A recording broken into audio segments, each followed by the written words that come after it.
My brothers and sisters, if sin is harmless and doable, if there's wiggle room for sin, my brothers and sisters, then explain to me, what's Satan doing? If sin is harmless, if sin is doable, my brothers and sisters, if there's wiggle room for sin, what's Satan doing? Is he harmless? Sin has been sugar-coated. Sin is being sold in packages. Sin is being repackaged in as long as you're nice, as long as you don't do it too much, as long as you're doing more good than bad. Sin has been repackaged. Once again, the world, many, is biting in and tasting of this forbidden fruit of sin. See, fruit tastes good. A lot of time, most fruits, for the most part, looks good. It smells pleasant. But people have made it harmless. People have made sin cute. People have made adorable. People have made sin like, listen, you can get by. But my brothers and sisters, sin is like a huge cobra. A huge cobra that comes small. It's tiny. It seems harmless, but it's big. The manifestations of it is huge. But for some reason, you're blinded by sin because all you're seeing is this little tiny harmless thing. It's this nasty, ugly, fanged serpent spirit that projects itself in this handsome man that you want so bad, this beautiful woman that you want so bad. It manifests itself in religion and church. It manifests itself in charity and good deeds and nonprofit organizations. It comes in a cocoon that tells you, listen, it's not so bad. There's always forgiveness. Sin is so devious and sin is so grimy that it will put itself on the chopping block and minimize itself just so you can drink of it. You can partake of it. Sin will play good cop, bad cop against itself as long as it can convince you.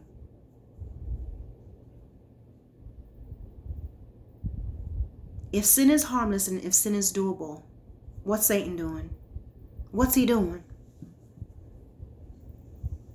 When Jesus was leaving this earth, he spoke about the prince of the world that's already in the world.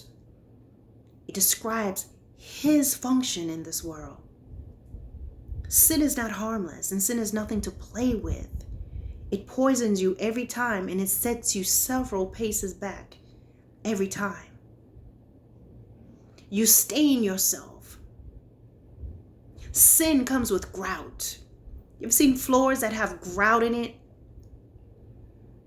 I was once in a place, the kitchen floor was pretty, but it had this grout type of thing that I realized was a nightmare. When I wanted to clean the floors, it just holds everything. I mean, we could clean it, it was doable, but it was way more than just mopping a smooth surface. So while the floors look good and the tiles look good on the floor, and it was actually pretty, it had a porous type surface that made cleaning it very unpleasant and difficult. And it held things. You got to work harder, almost soaking, and even then it could soak up the water. I hated that kitchen floor. Sin is the same way. It's porous. It's viral. It's contagious. It's like a cancer that goes deep in your bones. You've washed it off, but it's still digesting. It's just like when you eat. I just had a blueberry muffin earlier today, not too long ago. And guess what? It's finished. I'm done with it. I've moved on. But it's still digesting. It's still doing its whole process of going down through my esophagus and going down into my stomach and going into the smaller intestines, and all the nutrients and the things are being pulled from my small intestines, and it's going to different parts of my body, and then whatever it doesn't need is going to go into the large intestines, and the large intestine and the pancreas. Everything is doing its own thing, and then it goes out, right?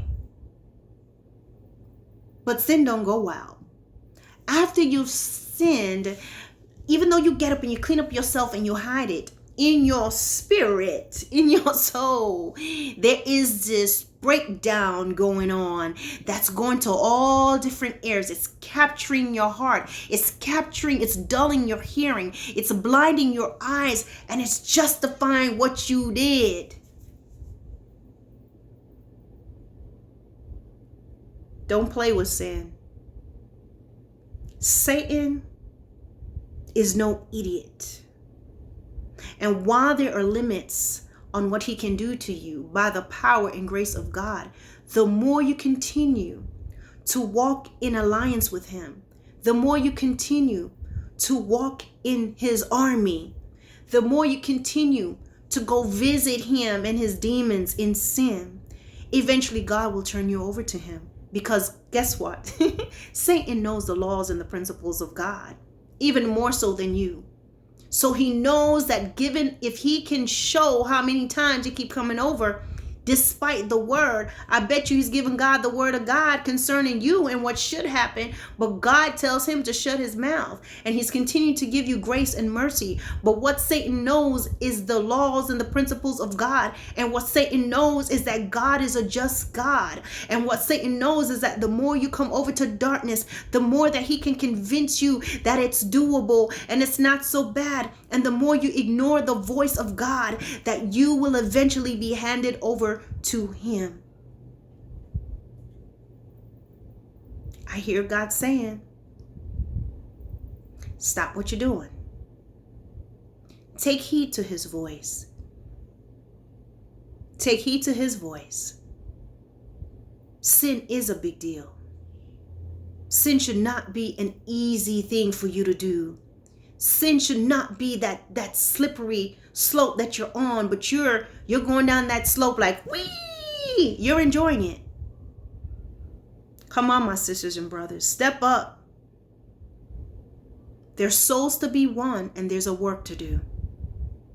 Get out of darkness. This is the word of the Lord today. Be blessed.